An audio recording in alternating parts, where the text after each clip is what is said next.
David Darcos, bonjour. Bonjour. Merci d'être avec nous. Vous êtes le ministre de l'Éducation.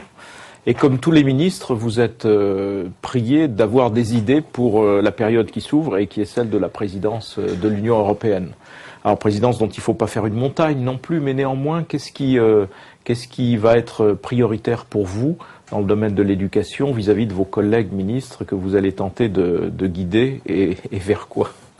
D'abord, il faut dire que nous avons pris cette présidence très au sérieux au ministère de l'Éducation nationale parce que nous avons conscience que l'un des moyens de faire l'Europe, c'est de rendre évident cet espace pour les populations qui vont venir aux affaires et que pour les jeunes, ça va de soi. Alors donc nous avons beaucoup pensé à elle et je vais y revenir à ces jeunes populations.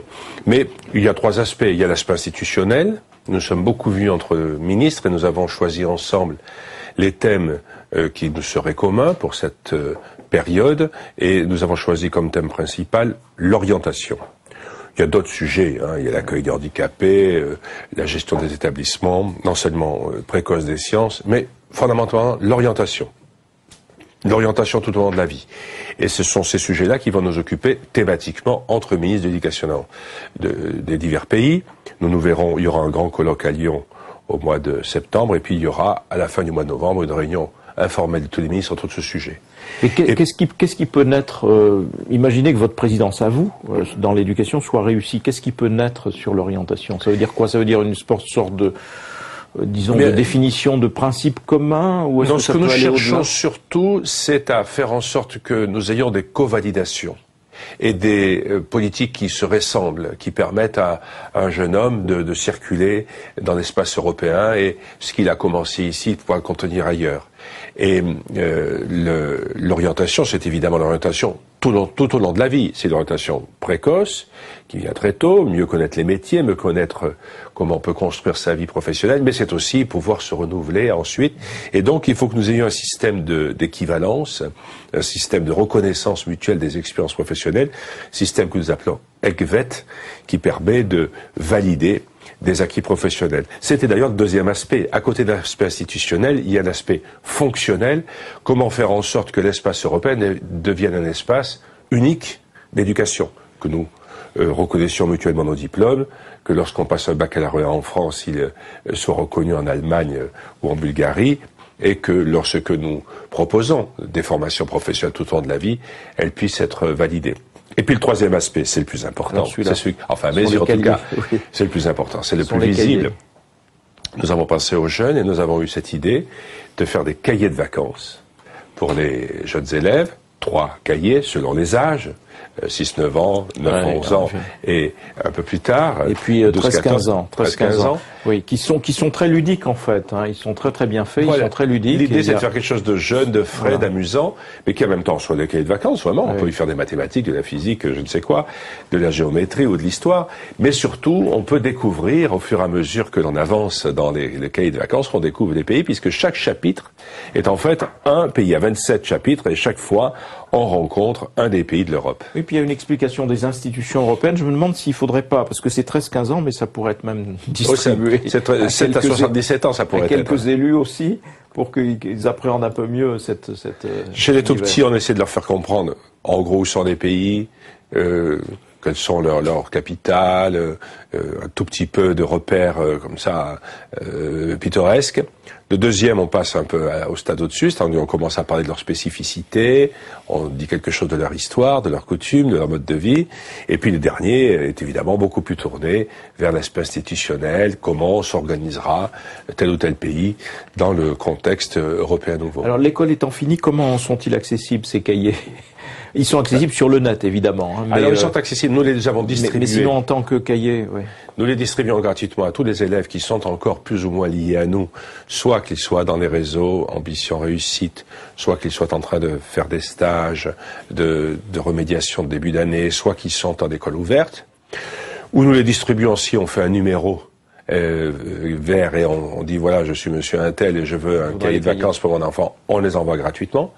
Ou on peut les télécharger, les imprimer à partir d'un site qui s'appelle moncahierdeurope.fr france.education.gouv.fr, mais on met mon cahier d'Europe sur n'importe quel système de recherche, on le trouvera. Oui. Ou enfin, on peut tout simplement le faire sur écran, c'est-à-dire au lieu d'imprimer le cahier, on a les pages qui apparaissent. C'est d'autant plus intéressant, c'est interactif. Il y a la correction qui est faite sur l'écran.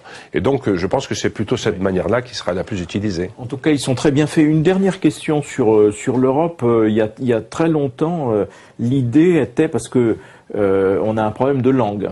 Oui. On a un problème, par exemple, en Italie. Les professeurs de français sont remerciés. Oui. Ou mis à la retraite ou remerciés parce qu'il n'y a plus d'élèves. En Espagne, on a bien vu à quel point le français reculait, etc. Donc, est-ce qu'il y avait une idée à un moment, il y a quelques années, qui était de dire, mais il faudrait, sur le territoire de l'Union, rendre obligatoire l'enseignement de 2 langues vivantes. Parce que tout le monde sait bien que partout, sur la planète, donc dans l'Union également, on apprend l'anglais. Tous les enfants apprennent l'anglais. Donc, si on dit une 2e langue est obligatoire, ben on va réhabiliter le français en Espagne, en Italie, en Allemagne, on va réhabiliter l'allemand en France, et ainsi de suite. Est-ce que ça c'est seulement envisageable ou est-ce que c'est totalement utopique? Mais non seulement c'est envisageable, mais ça fait partie des projets que nous avons en commun. Il y a un commissaire européen qui est chargé du bilinguisme, comme vous le savez sans doute, qui s'occupe de cette question exclusivement. Et donc nous faisons monter en charge le dispositif qui fait qu'à partir de la classe de 6e, on puisse avoir 2 langues vivantes.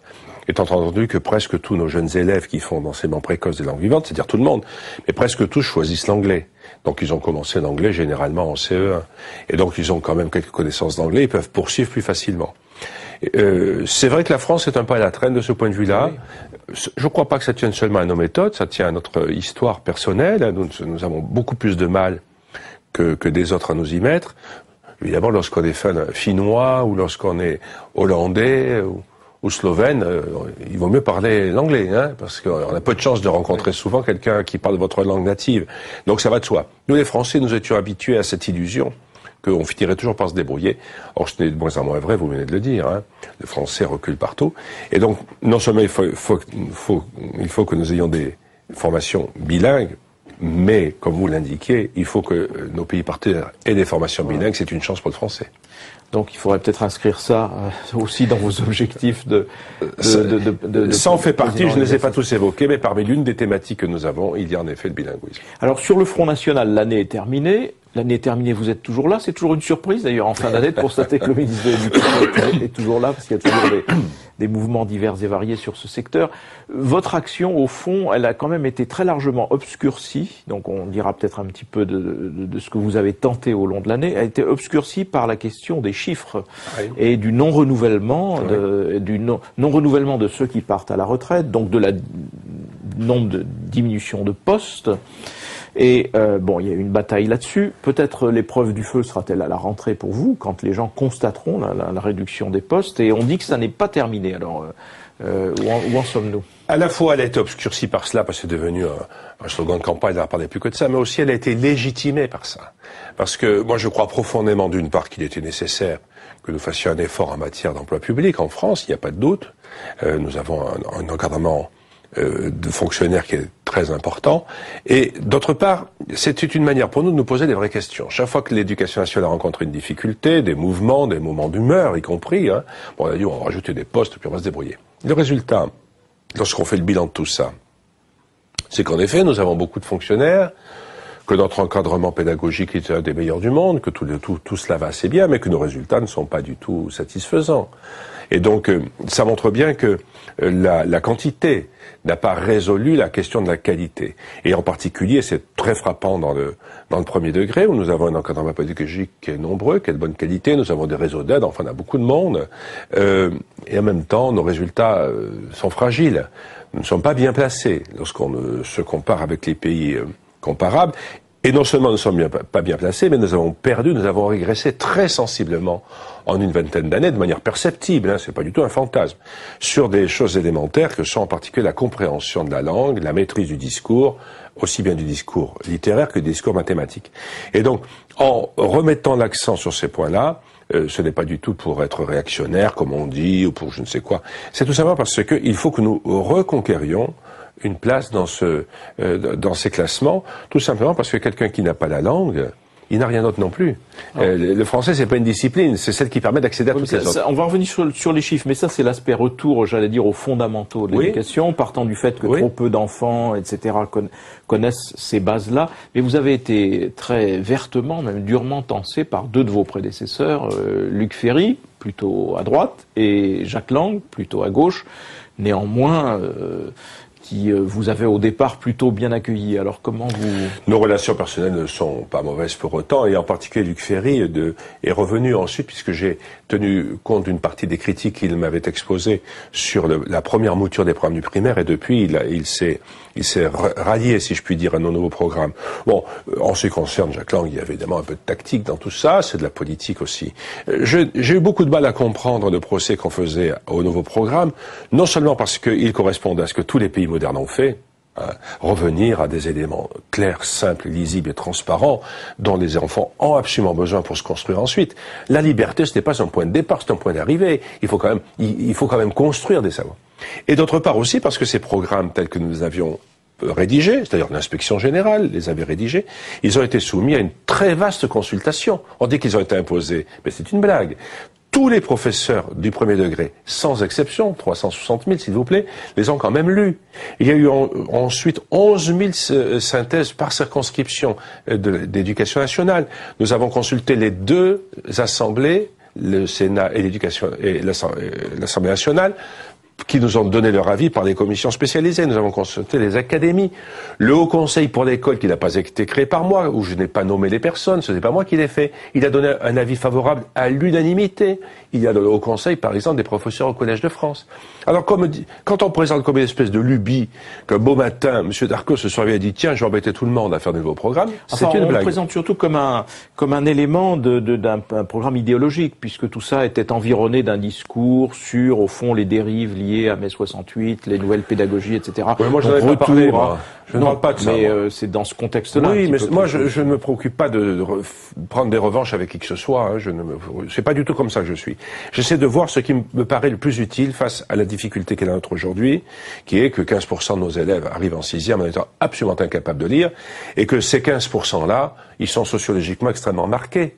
Hein. Un fils de 4 supérieur, il a 8 chances de plus, 8 fois plus de chances qu'un fils d'ouvrier de savoir lire en rentrant en 6e. Tout ça ne va pas.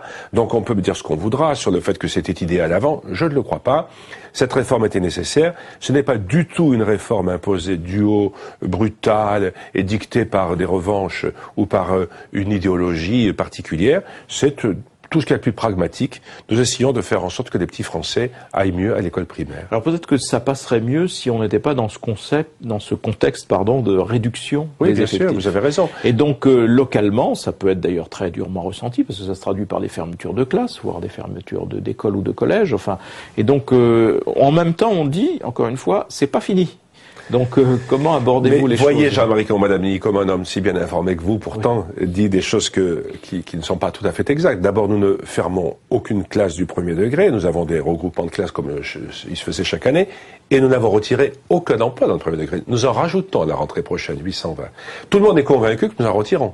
Alors que nous n'avons pas touché au premier degré. Précisément parce que nous voulions sauvegarder cette réforme du premier degré. Les postes portent exclusivement sur le second degré. Et il s'agit de 11 200 postes, 11 500, et nous en avons converti 5 000 en heures supplémentaires. Une partie concerne de l'administration. Donc finalement, les professeurs stricto sensu qui ne sont pas renouvelés sont peu nombreux, 3 500. Et ça se fait dans un contexte où nous perdons régulièrement des élèves. Nous avons perdu l'an dernier 45 000 élèves dans le second degré. Donc tout ceci est parfaitement gérable. Et vous n'aurez pas une classe où il y avait un professeur qui faisait son cours, à la rentrée, il serait plus là. C'est de la blague, tout ça. Ça n'existe pas. Vous n'aurez pas une classe où on était 20 ou on va devenir 45. Ce n'est pas vrai. Il n'y a pas de classe à plus de 40 en France. Mais ça a été un combat idéologique qui a été conduit contre la droite en la présentant comme l'ennemi de l'école, voulant faire des économies sur l'école. Mais moi, je n'ai aucun état d'âme.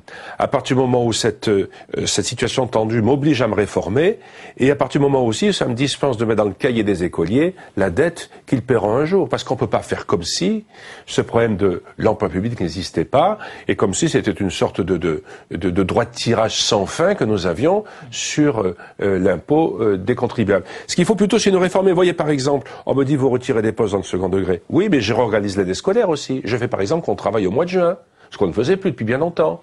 Travailler au mois de juin pour tout le monde, alors que de la 6e à la terminale, pratiquement un mois a été perdu chaque année, c'est 6-7 mois de gagné, c'est pratiquement l'année scolaire. Or, une semaine de lycée, ça coûte 250 millions d'euros.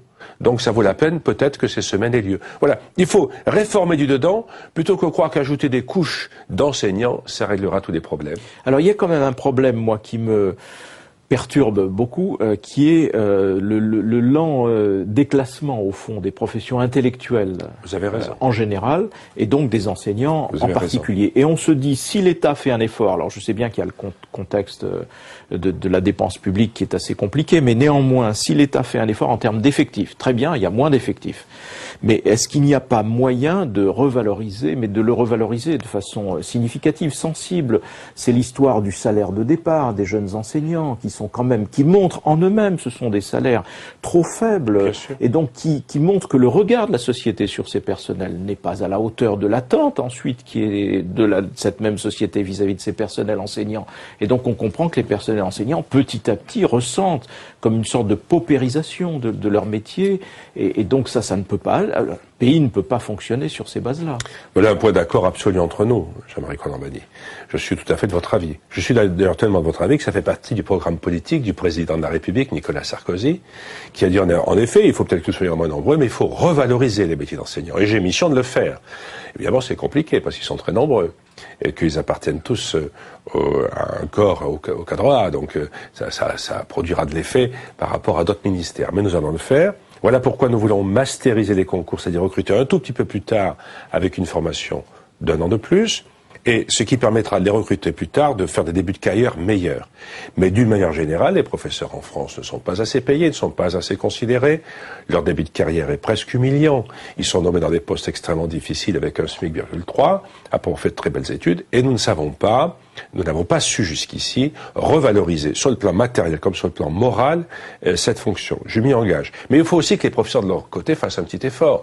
Et en particulier, il faudrait qu'une partie de ceux qui sont dans les mouvements de contestation, je ne parle pas des syndicats qui sont généralement très responsables, mais toutes ces coordinations qui font tout pour accréditer l'image d'enseignants jamais contents, extrêmement enfermés dans une vision très gauchiste du mouvement, organisant des protestations ridicules ou dérisoires de manière systématique. Il faut aussi que les professeurs n'accréditent pas l'idée de cette immaturité. Je ne parle pas des professeurs en général, je ne parle pas des syndicats en général, je parle de ceux qui continuent parfois à faire des coordinations des mouvements ici ou là, qui occupent nos écoles, qui vont y coucher, y sandwicher, que sais-je, ou y installer leur tente. Il y a là une espèce de manière de ridiculiser au fond la dignité de la revendication, à laquelle il faut prendre garde parce que les Français ne sont pas dupes de tout ça. Et qu'est-ce qu'ils font pendant ce temps-là, lorsqu'ils voient une école comme ça, occupée, agitée, tout ça? Qu'est-ce qu'ils font? Bon, ils vont dans l'école privée. C'est ce qui se passe partout. Et donc, ce n'est pas la meilleure façon de défendre l'école publique.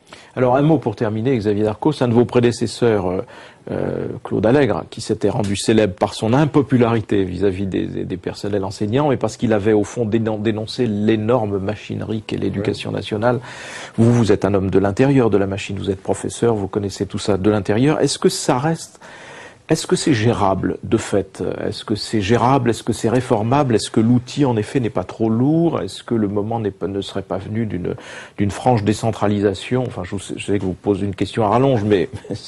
En tous les cas, ce qu'il faut, c'est donner plus d'autonomie aux établissements. Il faut que les établissements réagissent plus par eux-mêmes, qu'ils s'adaptent au terrain, que le chef d'établissement soit une personnalité très forte, un vrai chef d'équipe, qui puisse un peu agir sur ses personnels, qui puisse à la marge recruter des personnes ressources dont il aurait besoin, qui puisse fixer des stratégies, un projet d'établissement, et non pas que tout vienne d'en haut. C'est d'ailleurs de plus en plus le cas.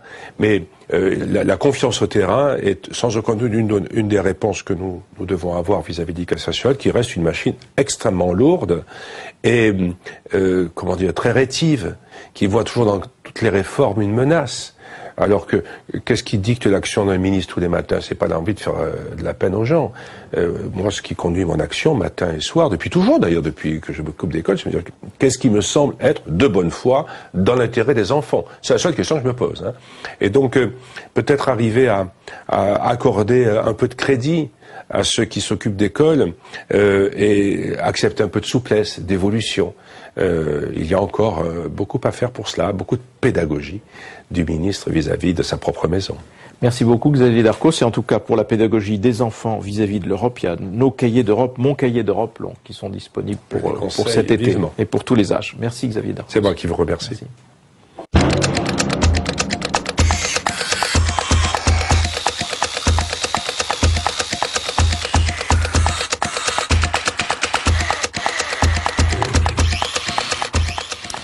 Jean-François Copé, bonjour. Bonjour. Merci d'être avec nous. Vous êtes le président des députés UMP à l'Assemblée nationale et vous avez beaucoup de choses sur votre plan de charge. On va en parler un petit peu, on va sélectionner un peu les sujets, mais d'abord la télévision, parce que la télévision, ça a été la grande affaire et c'est toujours la grande affaire et le grand débat, le grand sujet de débat. Donc réforme de la télévision publique, mais tout ça a été éclipsé complètement par le fait que l'exécutif reprend en main, c'est en tout cas ce qu'a dit le président de la République, la nomination du patron de France Télévisions. Donc, tollé général et inquiétude à juste titre. Est-ce que ce n'est pas un retour en arrière, retour à l'ORTF, folie totale, etc. Alors, on va sûrement dire un mot de cela avant de parler un petit peu aussi de ce qu'il y a derrière toute cette réforme. Jean-François Copé. Bon, d'abord, je crois que c'est très français, hein, on adore s'emballer dans des débats polémiques sur ce sujet de la nomination du président de France Télé. Il y a quand même une cohérence que d'ailleurs Nicolas Sarkozy a assumé clairement, c'est de sortir de l'hypocrisie. Après tout, c'est une entreprise publique de l'État à 100%. C'est pas aberrant qu'il nomme le président de cette entreprise dès lors que il respecte les conditions qu'il a évoquées, c'est-à-dire qu'il faut un avis conforme du CSA, premier verrou, et une majorité qualifiée des 3/5 du Parlement, deuxième verrou. Donc c'est dire quand même que sur ces sujets, il y a quand même une garantie de pluralisme. Et puis, je voudrais dire moi aussi, comme vous d'ailleurs, ce que je vous rejoins, c'est que du coup cette polémique a un peu occulté le fond du rapport, parce que ce que nous avons bâti au sein de notre commission, en réalité, c'est un projet fantastique pour la télé publique de demain. C'est sans doute, je crois, le meilleur chemin pour permettre d'avoir un grand groupe de télévision publique demain, qui, je pense, sera un modèle pour l'Europe. Alors, on va y venir, mais juste un mot sur ce deuxième verrou qui dépend en même temps de la réforme constitutionnelle, etc. Mais c'est vrai que c'est passé inaperçu, mais de fait, c'est quand même l'opposition aurait un droit de regard, de fait, sur le président de France Télévisions. Oui, donc c'est exactement. Mais non, mais c'est très bien. Alors que ça a été complètement occulté par. On a l'impression. Oui, mais parce qu'il y a c'est un sujet. Moi, j'ai bien vu. Ça fait pendant 5 mois, j'ai animé les travaux de cette commission. J'ai rencontré beaucoup de professionnels, naturellement, du milieu audiovisuel. En réalité, c'est un milieu qui est hyper réactif, qui, sur le moindre sujet, ça donne lieu immédiatement à débats, polémiques, dramaturgie. Alors, ce qui est vrai, c'est qu'il faut essayer de répondre point par point et méthodiquement à tout cela. C'est ce que je m'efforce de faire, y compris grâce à vous. Voilà, en même temps, simplement, c'est vrai qu'on était parti d'une situation, vous vous en souvenez peut-être pas comme... bon, mais ni moi non plus d'ailleurs, mais c'était Alain Peyrefitte qui était ministre de l'Information. Donc, au fond, la télévision publique était un élément de l'administration, puis progrès successifs. On a considéré que l'introduction de la haute autorité, puis CNCL, puis CSA était autant de progrès vers, au fond, une émancipation. Et là, au fond, Nicolas Sarkozy dit je suis l'actionnaire majoritaire, ou principal, et donc c'est moi qui nomme. Oui, mais enfin, écoutez, il faut quand même relativiser tout ça. Personne ne pense une seconde que la nomination d'un président de France Télévisions va donner une orientation éditoriale à une chaîne. Ce qu'on attend du président de France Télé, c'est que ce soit un développeur pour un groupe public qui a besoin maintenant de se réorganiser, de devenir une entreprise unique plutôt que cette constellation de 49 sociétés dispersées, que ce soit un média global plutôt que d'être un système dans lequel on vit chacun chez soi sans connecter avec les autres chaînes, qu'on y associe Internet, qu'on ait un développement commercial, qu'on ait une programmation qu'on trouve nulle part ailleurs. Tout autant de sujets qui n'ont rien à voir avec la politique politicienne. D'ailleurs, cette idée que parce que c'est un président de la République qui nommerait, faudrait forcément que ce soit quelqu'un de son bord politique, moi je me dis peut-être qu'on peut nommer quelqu'un simplement parce qu'il est compétent et en se fichant totalement de savoir ce qu'il vote dans l'isoloir. Peut-être qu'on peut imaginer ça aussi. Tout à fait, voilà. Alors, sur le fond, vous avez énuméré un petit peu tout ce qui est à l'ordre du jour. autour de vous, il y avait un certain nombre de professionnels, Oui. et notamment des producteurs. On voit bien que les producteurs sont en première ligne. On a presque eu le sentiment qu'au fond, ils avaient un petit peu la main sur le contenu des bas. C'est vrai que c'est un grand enjeu en même temps, la production. Oui, énorme. Donc où avez-vous placé le curseur? Bon, d'abord, disons les choses. Cette commission, elle avait autant de parlementaires que de professionnels jusqu'au départ des socialistes, malheureusement, parce que franchement, c'était bien dommage qu'ils partent alors qu'ils apportaient une vraie contribution. Enfin, peu importe. Il y avait donc autant de parlementaires que de professionnels. Deuxièmement, au sein des professionnels, vous aviez des auteurs, vous aviez des producteurs, effectivement, ouais. Mais vous aviez en réalité des gens de nature très très différente. Et donc, c'est vrai que chacun a apporté sa contribution. Marcel Ruffo, pédopsychiatre bien connu, était membre de cette commission. Donc, en réalité, ce que nous avons voulu faire, c'est d'essayer d'imaginer une nouvelle articulation entre tous les acteurs du paysage audiovisuel. Moi, je vois bien, par exemple, la question financière qui a beaucoup occupé, la redevance, pas la redevance. Moi, j'étais depuis le début très hostile à ce qu'on l'augmente, à l'exception de l'indexer sur l'inflation. Ben, on a trouvé une nouvelle formule, parce que le constat de base, c'est que la télé française est sous-financée, qu'elle soit d'ailleurs privée ou publique, parce qu'elle tient pas le coup, et que qu'on le veuille ou non, et au-delà des haines absolument invraisemblables que j'ai mesurées contre TF1, qui sont disproportionnées, la réalité des choses, c'est qu'il fallait trouver un nouvel acteur pour financer, pour coproduire, pour nouer des partenariats. C'est tout l'intérêt d'associer les fournisseurs d'accès et les téléphones mobiles, qui sont aujourd'hui des gens qui diffusent de l'image sans rien payer. Donc on voit bien le décalage. Deuxième illustration de ça, ce qu'on a fait sur les contenus. C'était hyper intéressant ce qu'on a fait sur les contenus. On imagine demain qu'avec les nouveaux horaires, c'est France Télé qui va quelque part guider les soirées, puisqu'elle démarrera à 20h30 et la deuxième partie de soirée vers 22h, 22h15. Donc à la clé, de nouvelles émissions comme on n'en aura jamais vu dans le domaine du développement durable, de la science, de l'Europe, de la politique. On va réécrire, rescénariser le théâtre, la littérature, la culture. Ça peut être tout à fait magnifique. Au fond, ce que la commission a fait, c'est un cahier des charges. Bon, en tout cas, c'est une belle maquette. Oui. C'est une belle maquette, voilà. Donc c'est quelque chose qui va être une formidable contrainte en même temps pour les futurs dirigeants de France Télévisions, parce qu'ils vont avoir au fond des lignes dans lesquelles ils devront s'inscrire. Enfin, c'est aussi une contrainte pour l'État actionnaire. Vous savez, moi j'ai un regard très sévère sur l'État actionnaire de France Télé. Moi j'ai été ministre du budget, j'étais donc le tuteur de cette maison, que j'ai beaucoup vu sous l'angle comptable. Je dois quand même vous dire que l'État actionnaire n'a jamais fait son travail. On n'a jamais surveillé l'application du contrat d'objectifs et de moyens, qui est sur 3 ans, alors que le mandat du président est sur 5 ans, ce qui déjà rien que ça est une dinguerie. Enfin bon, il y a beaucoup de choses à revoir, mais l'idée c'est que ce soit pas un cahier des charges, mais disons une maquette globale avec cette idée du média global justement, dans lequel on a en colonne des pôles à constituer, le pôle information, le pôle documentaire, le pôle fiction, etc. Et en vertical, en abscisse, les différentes chaînes. France 2, la chaîne fédératrice, France 3, la chaîne des régions, France 4, la chaîne du risque, de la création, France 5, de l'information et de l'investigation, et puis Internet, qui doit développer là aussi tout son champ d'action.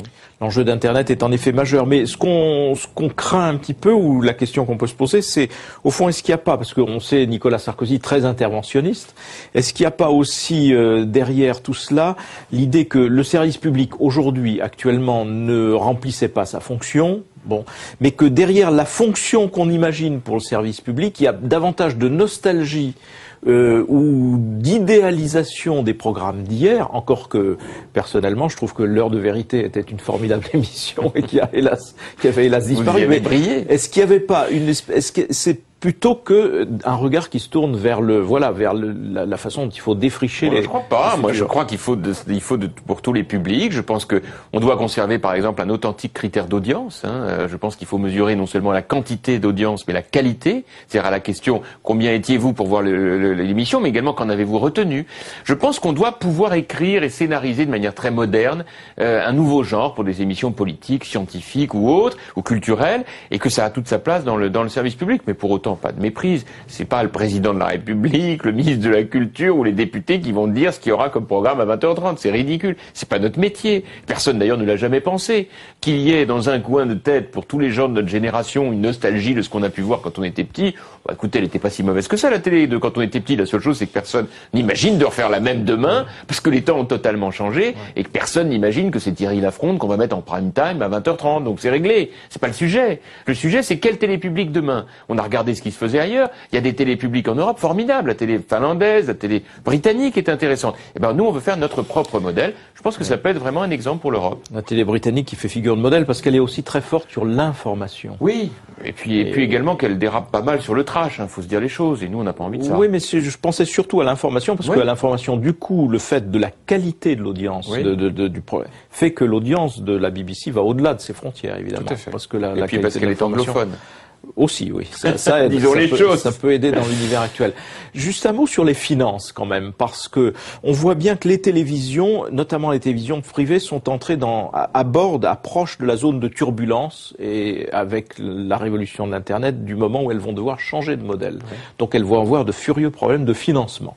On se dit, bon, le gouvernement les aide en transférant de la recette privée, de publicitaire, vers les chaînes privées. Très bien. Sauf que ça ne peut marcher que si vous garantissez, ou si l'État s'assure, ou si la représentation nationale s'assure que le service public est vraiment garanti dans sa recette. Alors là, quelle garantie peut-on avoir? C'est majeur. Oui, parce que sinon, on a une télé publique qui va être totalement, alors pour le coup, sous la coupe des contrôleurs de Bercy. Non, mais je voudrais répondre parce que c'est un point absolument essentiel. Soit d'un contrôle bureaucratique, bref, il faut une garantie de longue durée. Je voudrais répondre de la manière suivante. Je suis quelqu'un qui a de la suite dans les idées, et dans mon esprit, il est hors de question que mon travail s'arrête là. J'ai présidé cette commission. Pour reprendre l'analogie avec les séries américaines, c'était la saison 1.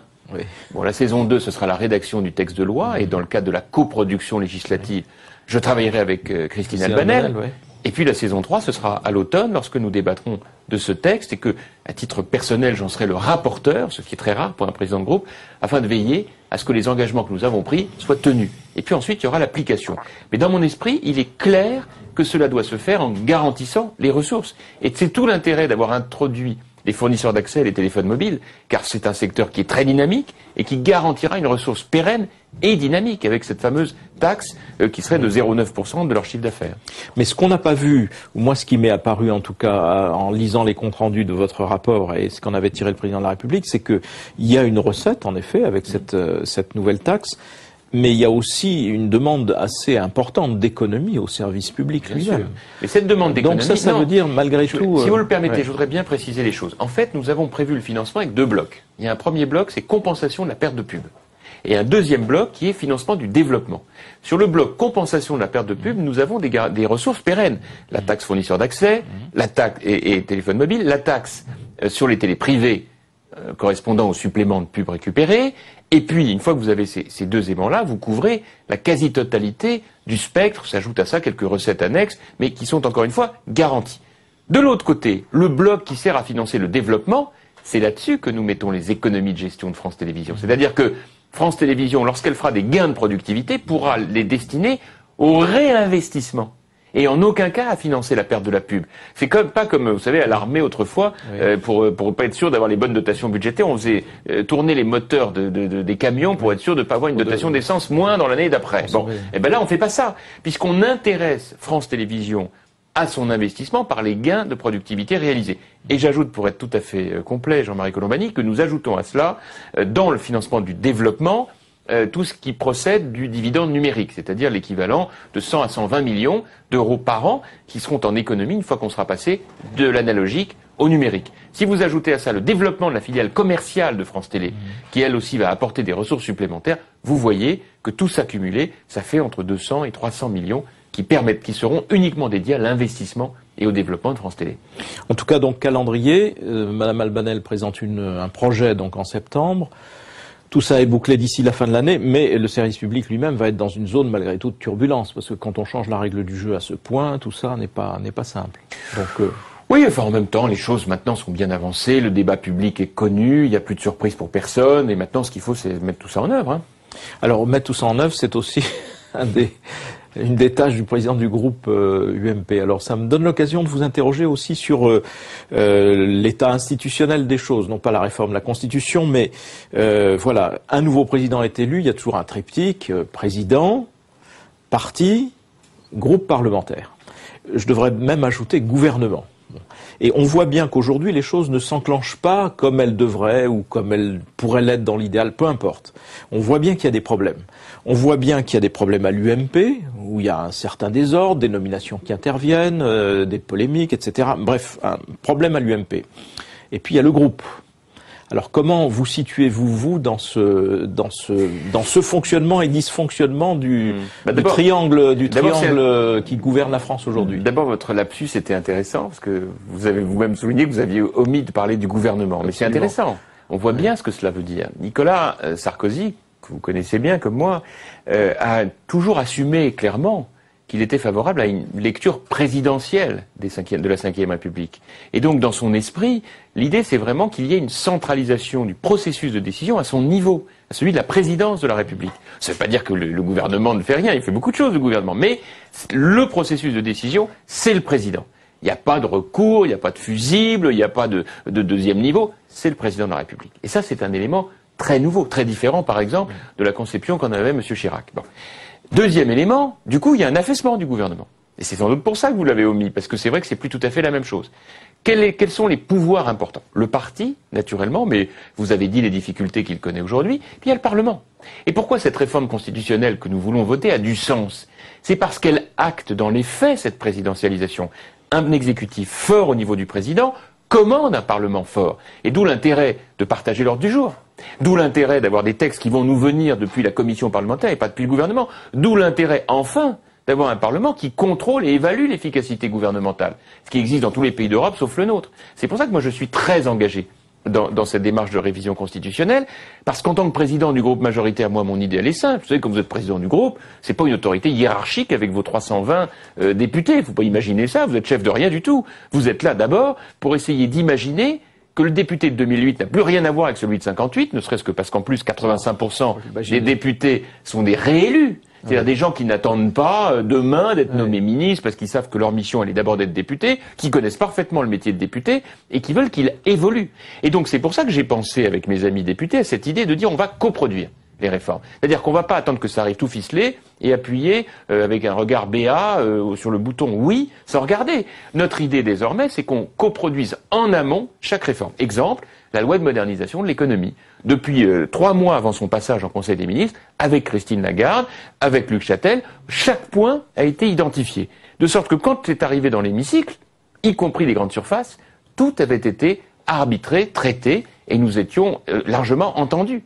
De même, lorsque nous avions repris les propositions du rapport Attali, au début beaucoup de polémiques, etc., et puis on a coproduit. Et nous avons repris beaucoup de choses, comme par exemple le regroupement département-région. Oui. On nous disait vous n'êtes pas cap, ben on l'a fait. Alors moi ça m'amène à des questions un petit peu plus personnelles, parce qu'on voit bien l'intérêt que vous avez vous à développer en effet, j'allais dire la sphère d'influence du président du groupe, et donc la réforme institutionnelle est évidemment de ce point de vue-là très importante, parce qu'au fond ce qu'il vous faut conjurer, c'est l'idée qu'on peut vous opposer. On connaît, dans le paysage politique français, l'habitude en France, c'est un président est élu, on pense au prochain.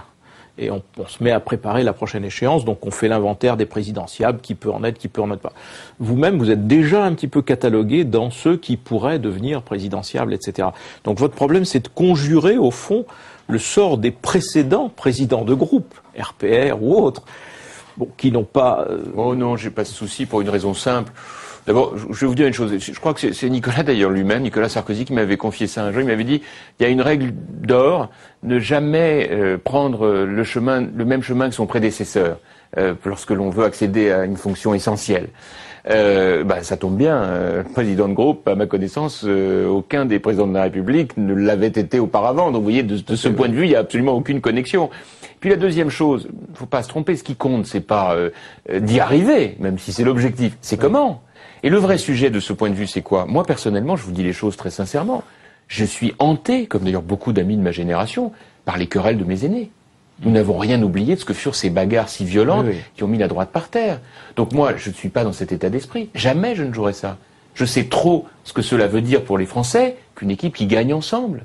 Et donc moi, je n'ai qu'un objectif. Et c'est, je dirais, un intérêt bien compris pour notre pays. C'est que ça marche. C'est que les réformes de Nicolas Sarkozy, elles réussissent. La seule chose que je demande, c'est que la mise en œuvre de ces réformes, elle soit faite avec l'assurance que les députés sont totalement partie prenante. C'est-à-dire qu'il n'y a pas les partenaires sociaux qui ont la possibilité de discuter du dialogue social et pas les députés. Il n'y a pas l'Europe dont on peut parler à Bruxelles, mais pas les députés français. Il n'y a pas les grandes politiques économiques dont on peut parler à Bercy, mais pas les députés français. Non, il n'y a rien de tout ça. Moi, ce que je veux, c'est que semaine après semaine, mois après mois, les députés soient présents dans toute la sphère du débat public. Et c'est ça mon objectif. Aucun autre. Et c'est à ça que je travaille tous les jours. En tout cas, il est clair que si la réforme institutionnelle était adoptée, ce sera plus de pouvoir pour le Parlement, donc plus de pouvoir pour la majorité Oui, actuelle. bien sûr. Donc vous serez, j'allais dire, en meilleure position. Enfin, en même temps, comme toujours, quand on est en responsabilité, on sait ne pas en abuser. Quand on est en responsabilité, on fait attention. Vous savez, je vais vous dire une chose. Parfois, il arrive que des amendements soient votés en commission, qui soient des amendements, excusez-moi du mot, débiles. Parce qu'on était 3 en séance, parce qu'on n'a pas fait attention et parce qu'on s'est dit de toute façon, on corrigera dans l'hémicycle. Eh bien, désormais, ce type d'acte irresponsable n'arrivera plus. Désormais, on sait que quand un amendement sera adopté en commission, eh bien, il risquera fortement d'être adopté dans l'hémicycle. Donc il faudra y faire attention. Je pense, moi, beaucoup à l'idée qu'on partage les responsabilités de manière intéressante, intelligente et moderne. Et c'est toute la force de la proposition de Nicolas Sarkozy. Parce qu'attendez, faut pas se tromper, cette réforme constitutionnelle, à la lettre près, elle a été préparée, voulue par Nicolas Sarkozy, candidat à la présidentielle. Et moi, je l'ai soutenu à fond depuis la première minute. Parce que je pense, tout en étant très attaché à la Ve République, qu'elle peut évoluer dans un sens très moderne. Et c'est pour ça que je suis à fond pour cette réforme. Eh bien, ce sera le mot de la fin. Merci. Jean-François Copé. Merci beaucoup. Pour celles et ceux qui voudraient retrouver le contenu de cette émission, rendez-vous également sur publicsenat.fr.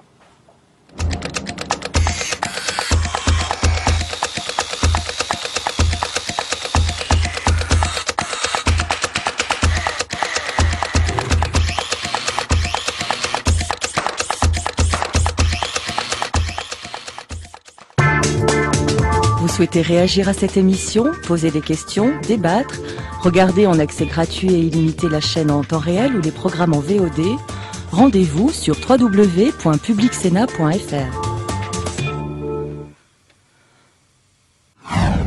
Et tout de suite, Parlons Blog, le meilleur du web avec Caroline Deschamps.